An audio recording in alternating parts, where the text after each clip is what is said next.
Good morning, everyone. Good morning. I'm Ann Metcalf, and welcome to my Sunday morning conscious eating, conscious living chat. It is July 16th, and it's a beautiful summer day here in Sawasan, British Columbia.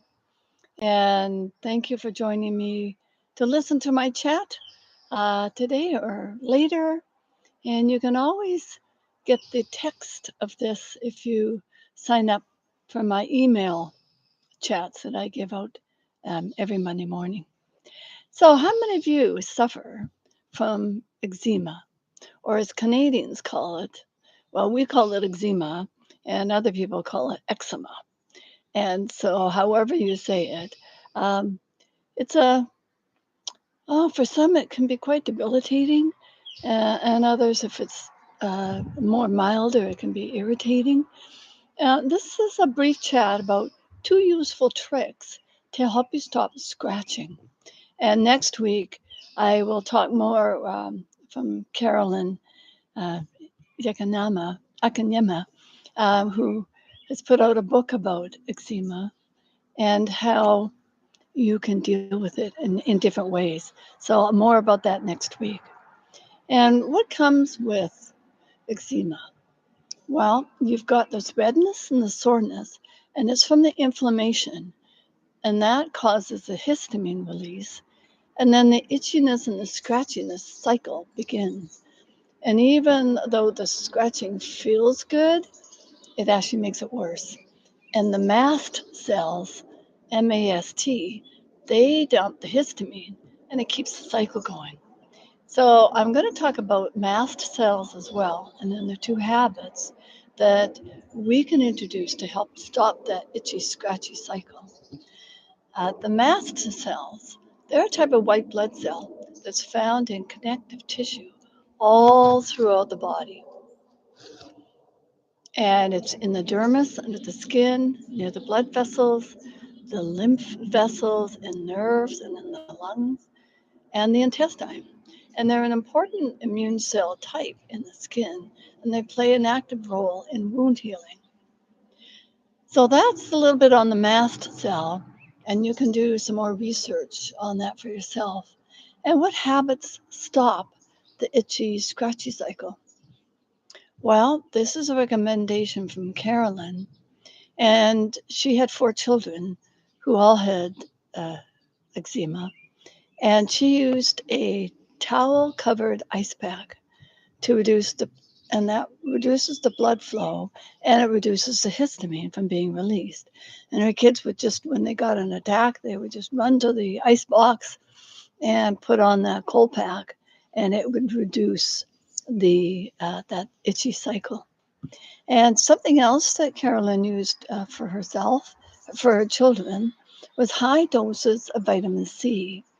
And she would put 1 teaspoon of aluminum free ascorbic acid and a half a teaspoon baking soda in water, and then fruit juice. And her suggestion was using 5,000 milligrams. And it may seem like a high dose, but I know that a lot of people recommend that. Moreover, for a short term, you don't want to do that long term, but certainly short term would be fine. And you can just pay attention to your body, because when you get too much vitamin C, it goes through you. I mean, that's one of the blessings, it does go through you. But if you have too much, then for some people it might cause diarrhea. So just be forewarned and uh, listen to your own body. And this, again, it was her go-to for her 4 children, and it worked. It worked for them. And the second tip she gave is training the brain. And we know with the neuroplasticity of the brain that we can change those neural pathways in the brain. And Carolyn emphasizes the importance of the brain being involved, because you can change your thought patterns and switch on your brain to change by using visualization. And she recommends you visualize putting on a cold pack 2 times a day and the issue going away. And you're creating neural pathways to cause you to act in a different way. When the itchy cycle presents, especially when you don't have access to a cold pack. See yourself going to the freezer, taking cold pack, and putting it on that itchy spot. And I actually did this yesterday on my 12-kilometer walk around Port Roberts. And I don't have eczema, but I have sort of an itchy scalp, just my upper neck. And so as I was walking, I would put my hand on my neck, and I would just imagine going to the freezer, taking out that cold pack, and just putting it on the back of my head. The fact that it was a hot day as well probably helped as well. And so every time my neck hairline would get itchy, the hand, visualizing taking out the freezer pack and putting on that. And I must say it did help. And just something I've been working on it to not scratch it. So now I've got those two tips that I'm going to be using as I go forward um, through the summer and beyond. And I've got a link here for Carolyn's chat with Julie Mann from the UK, where she likes to help people live happy, healthy, sustainable lives. And so my research went into a different direction about these mast cells, and apparently there's something what they've called mast cell disease. And to me, it seems to me a rethink about the foods we're eating, and to eat those that heal and not inflame. And the following are suggestions I found in my research. So these reactive foods include, but not limited to, monosodium glutamate, MSG, alcohol, shellfish, artificial food dyes and flavoring, food preservatives, pineapples, tomatoes, and tomato-based products, and chocolate. Chocolate contains histamines. They're low amount, but for people who are sensitive to them, it contains plenty to get a reaction out of them.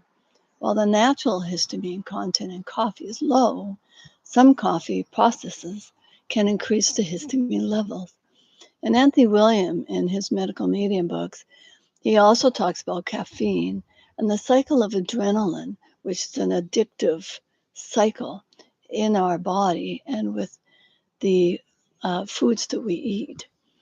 And his take on eczema is a virus that is within us and the need to deal with that in order to have true relief. But in the meantime, check out these foods, try them out. And what foods flush out histamine? According to the site I was on, red bell pepper, oranges, kiwi, green bell pepper, broccoli, and strawberries, Brussels sprouts, and grapefruit. So try them out. And the low histamine diet, if you're really sensitive to the high histamine food, you can choose to follow a low histamine diet, which includes limiting or avoiding these high histamine foods. Fruits, except for citrus and strawberry and avocado, vegetables, except for spinach, tomato, and eggplant, herbs, rice, quinoa, unprocessed meat, nut based milk, healthy oats, and all healthy oils like olive oil and coconut and egg yolk. And the high histamine food are often those that are aged, fermented, or soured. They include dairy product, specific fruits and vegetables, processed meat, and alcohol.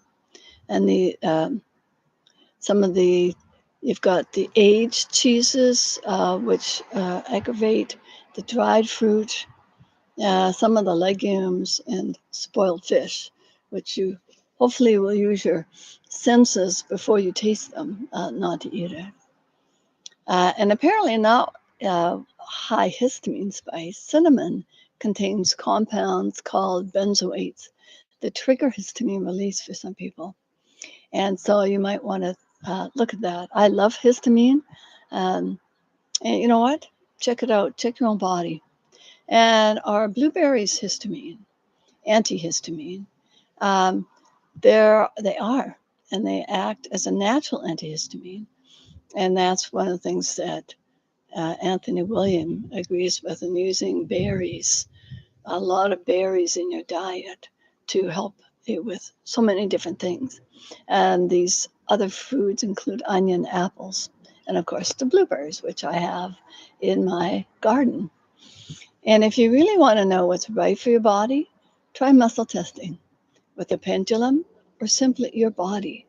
I have videos on my app called Authentic Sacred Design under the directory Body, Healthy Body, and Energy Testing. And that gives you different ways of testing food and supplements that are right for our body.